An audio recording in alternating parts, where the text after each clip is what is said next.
Occasionally, containers or machinery passing through the port will be identified as requiring steam cleaning. This video covers the process of container or machinery washing in preparation for inspection by a MAF agent. Before starting, ensure you're wearing the correct PPE gear. For steam cleaning, you'll need high-vis protective wear, foot and hand protection, ear protection, a face shield or eye protection, head protection. Prior to work starting, the site should be made safe.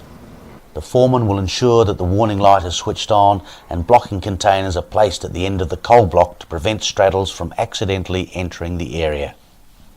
The platform may be required if the top of the container is to be washed. Push the platform to the wash bay and remember to lock the wheels once it's in position. Unroll the high pressure hose and check its operation. Aim the nozzle at the ground and brace for the recoil as the flow starts. Lay the hose along the side of the wash bay so it won't be damaged as the straddle enters the bay. To clean the underside of containers, they must be placed on supporting frames. Before any containers can be brought in, these frames must be configured for either 20 or 40 foot by installing twist locks. When installing the twist locks, use the step provided and remember to maintain 3 points of contact. Once setup is complete, your foreman will make contact with the straddle driver and all personnel must move to the marked safe zone. The straddle will then place a container on the support frame.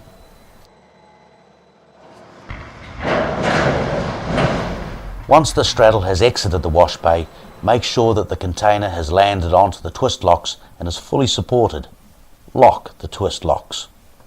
Your foreman will inspect the base of the container for contaminants, take photos and instruct you on what work is required.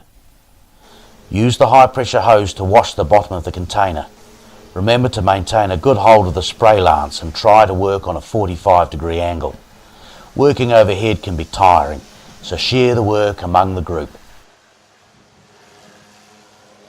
The fire hose can also be used to wash the container. The fire hose should also be used to wash dirt on the ground into the drain.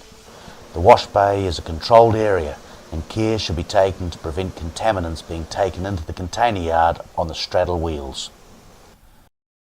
Once all contaminants are removed from the bottom of the container and the ground, move back to the safe zone and the straddle will move the container to the ground. Once on the ground, the sides can be washed using both hoses. Remember to pay careful attention to the corner pockets. If the top of the container needs cleaning, the platform will be required.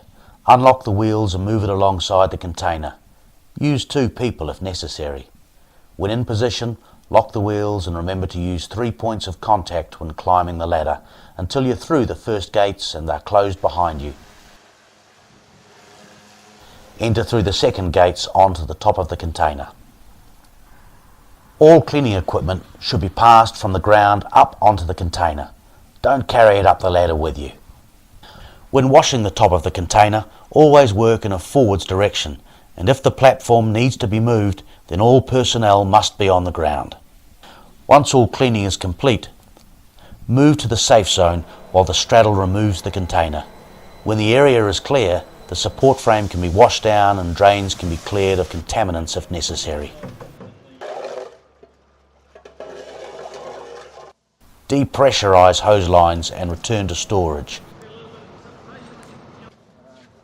Take all wet weather gear back to the storage shed. All personnel must be in the marked safe zone during all straddle movements.